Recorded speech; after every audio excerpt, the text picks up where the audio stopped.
and you will. What's our song called again? Fifi?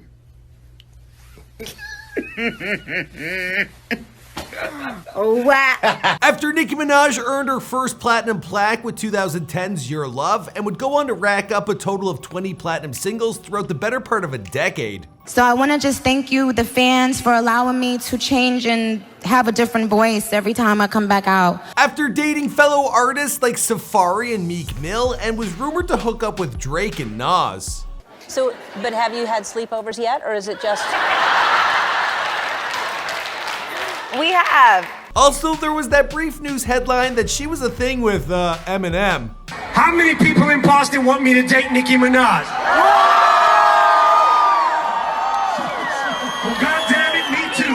After Nicki Minaj became the first woman to be featured on the Forbes Hip Hop Cash Kings list and broke the record for most Hot 100 entries by a solo female artist with a whopping 93 hit singles. Okay, before you all get your panties in a bunch, Nicki Minaj is still famous. I know this, and I know you guys are going crazy in the comments already. I agree, she's very much famous. In fact, she's a living legend, she's an icon in the music industry, and that's not gonna change anytime soon. Still, throughout her career, well, Nicki has had plenty of beefs, she's had struggles, and she's had controversies. And I've wanted to cover these, well, for some time. Video, we're gonna be diving deeply into all her beefs, including those with fellow female rappers. I'm talking Remy and Cardi B. We're also gonna be talking about her beef with males, including Safaree, who ended up in the hospital. It wasn't pretty. Now, most recently, Nicki has caught backlash surrounding her new album, Queen.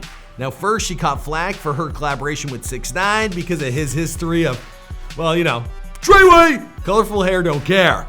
And then with the release of the full album, well, Nicki has faced a whole new set of issues. The Atlantic, they went even as far as to compare her to Donald Trump because of a line from her track LLC. All these low IQ hoes baffle me. Sure, the Donald has used low IQ as an insult, but I don't know if it's fair to draw these connections because of just one line in one song.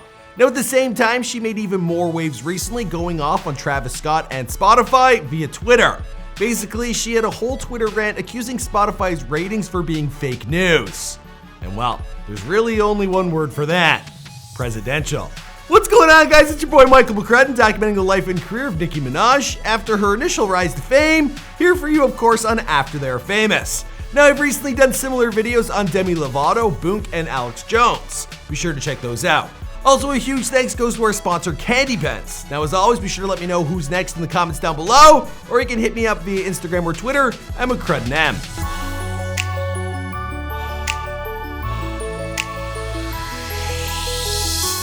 Hey, be sure to subscribe and hit that bell. Boom!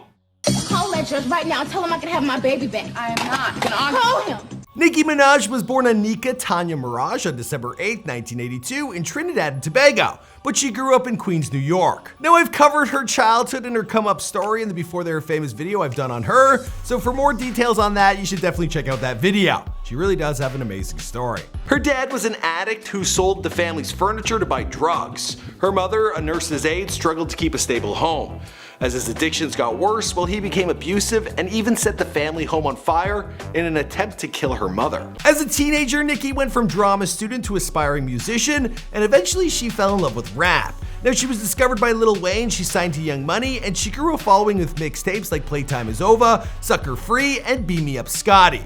I don't know why I said over like that, forgive me.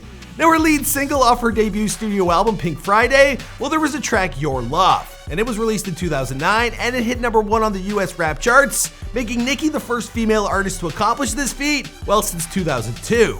From there, Nicki's career continued to skyrocket. Pink Friday went triple platinum, hitting #1 on the Billboard 200, with her next two projects reaching double platinum status and topping both the US rap charts and the US R&B chart. Her singles would do equally well, with tracks like Moments for Life, Only, and Anaconda topping the US rap charts. Plus, she'd secured collaborations from just about everyone in the game. I'm talking everyone from Lil Uzi Vert to 2 Chainz to Ariana Grande.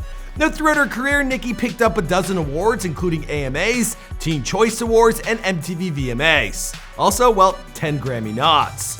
She also expanded beyond music with her own fragrance line. She also had her collab with MAC Cosmetics, and she also returned to her dramatic roots, acting in 3 different films. But I'll tell you what my mother told me, and these are words to live by. Selfish people live longer. Of course, no one achieves this level of fame and success without making a few enemies along the way. 2 years, I get told about some new female rapper that it's literally, we really have the tweets like every 2 years. The first enemy Nicki made? Well, I guess that would be Remy Ma. And their beef? It started way back in 2007 with Nicki not so subliminal attack on her track from Dirty Money where she rapped, "Tell that bitch with the crown to run it like Chris Brown. She won 3 rounds, I'ma need 100 thou." At the time, Remy was calling herself the Queen of New York, and it had been reported that she had won $100,000 in a freestyle rap contest. As for Ma's response, well, it would take some time as she had some serious legal issues boiling over at the time. In July, she turned herself into the police in connection to a shooting, and more charges, they would be added after an alleged assault and witness tampering, an incident that happened the following month. Now, she was convicted on 3 charges and remained in prison until 2014. While Nicki was becoming a superstar, while Remy was locked away behind bars. But Remy, she didn't forget the insult. She told an interviewer in 2010, "To this day, I still feel the song is a stab at me. I'm gonna diss her back for that one." Remy Ma was released in August of 2014, and one of the biggest hits in the world at the time was a song called Bang Bang. And that was Nicki's collaboration with Jessie J and Ariana Grande, which would go on to be certified platinum 6 times over. Then 3 days later, Nicki Minaj, she would release Anaconda. Now, I remember when that single and the cover art were first released, it was the biggest ass I'd ever seen in my life. But enough with the buns, let's get back to the beef. At first, the two would at least pretend to be supportive of one another, but eventually the disses started to creep out. They exchanged a few blows with money showers and make love, but the standout smackdown in the beef came with Remy Ma's Sheether.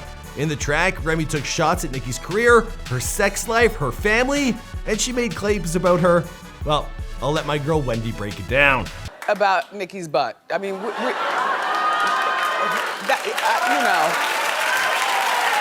on. I love me some Wendy Williams. Now, Remy would actually later appear on the Wendy Williams show and accuse Nicki of keeping her off of red carpets and making sure awards didn't go in her direction. Now, Nicki would call her a liar in the song No Frauds, and while the beef never seemed to get settled, at the time of this recording it simmered down below a boiling point. And while the feud with Remy Ma has been the longest lasting, it certainly isn't the only one she's dealt with. Now, shortly after the release of Pink Friday, well, Nicki was attacked by Lil' Kim, who said of Nicki, "If you're gonna steal my swag, you're gonna have to pay. Something gotta give." Now, Nicki eventually responded in an interview on Hot 97 where she said, "She picked a fight with Foxy, then she picked a fight with Eve, she picked a fight with Remy, then it was Miss Wallace, then it was Nicki Minaj. Every time you in the news, it's cause you getting at somebody.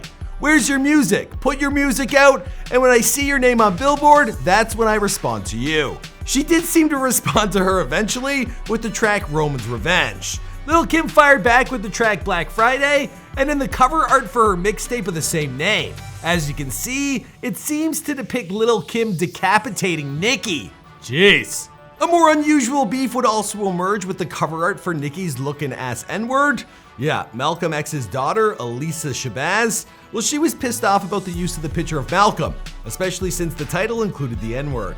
After some backlash, Nicki apologized via Instagram, explaining that this wasn't the official artwork, and that it was getting misinterpreted. In part, the post read, "It is in no way to undermine the efforts and legacy. I apologize to the Malcolm X estate if the meaning of the photo was misconstructed. I have nothing but respect and adoration for you." Even after the apology, Nicki did go on to make some remarks about Malcolm's daughter in a mixtape recording, but overall the issue, it seems to have settled. I knew that Nicki Minaj just didn't know any better, because I know that Nicki, especially coming from New York, she loves Malcolm X. Still, Nicki's beefs would continue. Her 12-year relationship with Safaree Samuels, well, that ended in 2014, and the breakup, it was a messy one. Now, both accused the other of infidelity and other issues, and just like in high school, well, they both clamored to claim that they were the one who dumped the other. And in an interview with The Breakfast Club, well, Safaree stated, "I just got to the point where the respect wasn't there. Everyone around her works for you, you know? So it got to the point where it was like, I'm your man, I'm who you go to sleep with every night, I'm who you wake up with every morning. And it got to the point where I was being treated like an employee, instead of like her man." That's embarrassing. Now, through the years, the drama continued. Safaree covered up tattoos he had of Nicki. And when she started dating Meek Mill, well, TMZ reported that friends close to Safaree were claiming that he was openly talking about suicide. Then there was the first Twitter spat in which she called him corny. In 2015, he implied that he co-wrote all her songs, stating, "Don't say I have no talent because every time it came to writing raps and doing music, it was me, her, and the beat. She doesn't do it by herself." He would later take this back, admitting he didn't write her raps and blaming people for misinterpreting what he said. Then came Safaree's diss track Love the Most and Lifeline. He also tried to sue her. Now more recently, the beef got real after Nicki talked about the relationship with Funkmaster Flex. From there, the fight spilled over onto Twitter with Nicki accusing Safaree of stealing her credit card and airing out some shit about him getting his hairline fixed. Now that's all fun and games, but it got pretty serious with Safaree tweeting, "Remember the night you cut me and I almost died? The police and ambulance had to take me out the crib on a stretcher. I had to lie and tell them I was trying to kill myself so they wouldn't take you to jail. When things like that start happening more than once, it's time to dip." Now I don't know if that's true or not. Nicki of course denies it. On one hand, the details are really specific. On the other hand, well, he did openly talk about suicide not long after. So I don't know. It's anyone's guess. Either way, apparently the beef got so aggressive that the MTV VMAs, well, they had to beef up their security and stuff to ensure that the artists were kept apart. And well, we're about to get into the juggernaut of all beefs. I'm talking about, well, the woman Nicki Minaj is probably sick of hearing about, Cardi B. But before we do that, it looks like it's getting a little smoky in here. You've all heard of Candy Pens, right? Well, if the name doesn't ring a bell, I got a good feeling you've seen them before. I came from the bando. Baby. Don't you know, girl, I am the one for you. Oh. Candy Pens was named Best Vaporizer of 2018 by High Times due to its combination of popular technology and flashy design. And Candy Pens, well, they're quickly becoming the go-to choice for vaping in the hip-hop and rap community. They've got co-signs from DJ Khaled, Fatboy SSE, Young M.A, Amber Rose, and ASAP Rocky. He has his own line called the Flacko Jody Collection. And Amber Rose, well, you may have seen her billboards all over Los Angeles because she's promoting her own signature line. Now Candy Pens, they are for those 18 years and older, and seeing as I'm the official YouTube ambassador, well, they've given me the ability to give you 25% off your entire order during checkout. There's a link down below. Use the promo code BTWF25. I'm also just realizing this is the first time I haven't worn my fur jacket. Let me know what you think about that in the comments down below. I miss it. For real. Alright, let's get back to the beef. We're gonna talk about Cardi B. Now, it's almost hard to distinguish this as actual beef. It really depends on who you ask, or who asked one of these female artists and what they asked them. Anyway, during a Q&A with Tidal, well, Nicki Minaj, she said this. A big push from a label does not make you great. Cardi B clearly interpreted that as shots fired, so let's take a look at her response. And as a bonus, well, there's a lot of boobies in this clip.